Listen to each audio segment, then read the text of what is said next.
CBI 69 news కి స్వాగతం. నేను మీ దివ్య. ముందుగా ముఖ్యాంశాలు. ఈ నెల 28వ తారీఖున జరగబోయే చలో విజయవాడ అనే నినాదంతో మహాధర్నా రాష్ట్రమంతటా అనేక ప్రాంతాల నుంచి దాదాపు 1000 మందితో ధర్నా జరుగుతోంది. National political justice front chairman మరియు రాజ్యాధికార పార్టీ జాతీయ అధ్యక్షుడు మరియు బీసీ ఐక్య సంఘర్షణ సమితి ఫౌండర్ VGR నారుగోని ఆదేశాల మేరకు ఈ ధర్నాకు సంబంధించినటువంటి బ్రోచర్ రిలీజ్ చేయడం జరిగింది. ఈ సందర్భంగా బీసీ ఐక్య సంఘం సమితి రాష్ట్ర అధ్యక్షులు బొడ్డు జయచంద్ర గౌడ్ మరియు నేషనల్ పొలిటికల్ జస్టిస్ ఫ్రంట్ మరియు రాజ్యాధికారి పార్టీ రాష్ట్ర అధ్యక్షురాలు పట్టూరి దేవి, సోషలిస్టు పార్టీ కూటమి అధినేత జయబాబు, ఇతర రాష్ట్ర నాయకులు పూర్ణ, రేఖ పెద్దలు ధర్నా గురించి బ్రోచర్ రిలీజ్ కార్యక్రమంలో పాల్గొన్నారు.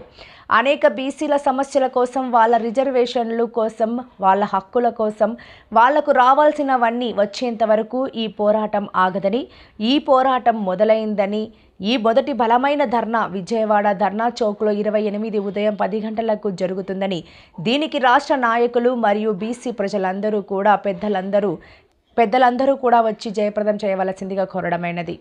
మీరే చేస్తున్నారు. సౌత్ ఇండియాలో ఏ స్టేట్ కూడా బీసీ, అన్ని స్టేట్లలో బీసీ సీఎంలు అయినారు, బీసీ ఎంపీలు అయినారు, బీసీ ఎమ్మెల్యేలు అయినారు. ఒక ఆంధ్రప్రదేశ్లో మాత్రము ఆ 2 వర్గాల్లోనే పోతా ఉంది. బీసీలు ఏమైనారు? బీసీలు ఓట్లు ఎంత పర్సెంటేజ్ ఉన్నారు? వాళ్ళలో ఎమ్మెల్యేలు వద్దా, ఎంపీలు వద్దా, సీఎంలు వద్దా? వాళ్ళ ద్వారా ఓటు చేసుకొని రాజ్యాధికారం చేస్తున్నాం. సమాన హక్కులు వచ్చేంత వరకు, సమాన హక్కులు కానీ మీరు కరెక్ట్గా చేస్తే, అందరికీ ఓటింగ్ ప్రకారం కానీ చేయగలిగితే ఈ సంఘాలు ఇవన్నీ ఎందుకు వస్తాయి? మీ యొక్క మిస్టేక్స్ అని ఎందుకు తీసుకొని వచ్చి రోడ్డు మీదకి వస్తాము బీసీలు అందరూ కూడా. కాబట్టి ఈ యొక్క ఉద్యమాలు మీరు క్లియర్ చేసేంత వరకు, మా బీసీల హక్కులు, రిజర్వేషన్స్ అన్నీ ఇచ్చేంత వరకు కూడా ఈ పోరాటం మొదలైంది. ఇది మొదలు మాత్రమే. రాబోయే కాలంలో క్లియర్ అయ్యేంత వరకు కూడా ఎట్టి పరిస్థితుల్లో వదిలేదు లేదు.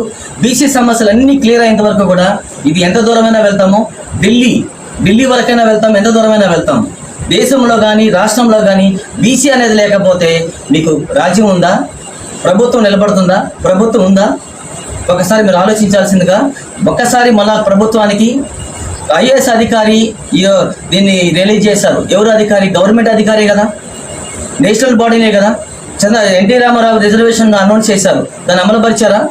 ఆయన దేవుడని ఆయన ఫోటోకి దండలేసి రాజ్యాధికారాన్ని మొత్తం అనుభవిస్తున్న రాష్ట్రాన్ని, ఆయన ఇచ్చినటువంటి మాటని మీరు నిలబెట్టరా? కాబట్టి ఈ యొక్క సమస్యలన్నీ క్లియర్ అయ్యేంత వరకు మాత్రం నేషనల్ ఫ్రంట్ ద్వారా, రాజ్యాధికారి పార్టీ ద్వారా బీసీలు మేము బ్యాక్ ఉండి ఎంత దూరమైనా మేము నడుస్తామని నేను బీసీ ఐక్య సంఘర్షణ సమితి రాష్ట్ర అధ్యక్షులుగా మా టోటల్ ఏపీ తరపున బీసీ